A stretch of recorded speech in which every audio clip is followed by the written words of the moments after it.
कोल्हापूरचे छत्रपती राजाराम महाराज यांनी स्थापन केलेल्या कोल्हापूर विमानतळाच्या नवीन व अद्ययावत टर्मिनल बिल्डिंगचे लोकार्पण करण्यात आलं।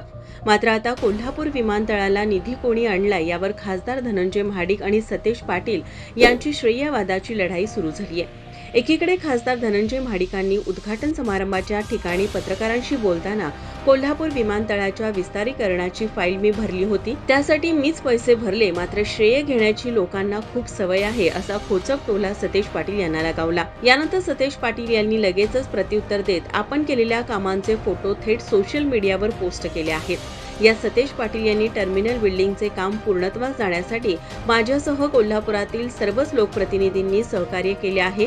भूसंपादनापासून ते विस्तारीकरणाच्या सर्वच कामात महाविकास आघाडीच्या सरकारने महत्त्वाची भूमिका बजावली आहे। माझ्या पालकमंत्री पदाच्या कार्यकाळात राज्य शासनाने विस्तारीकरणाअंतर्गत भूसंपादनासाठी 212 कोटी रुपयांचा निधी दिला।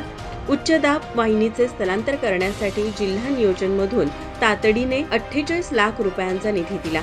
थेट पाईपलाईन सोबतचा विमानतळाचा प्रश्न सोडवण्यातही माझा सहभाग होता, असे म्हणत विमानतळाबाबत केलेल्या कामांचा पाढाच वाचला।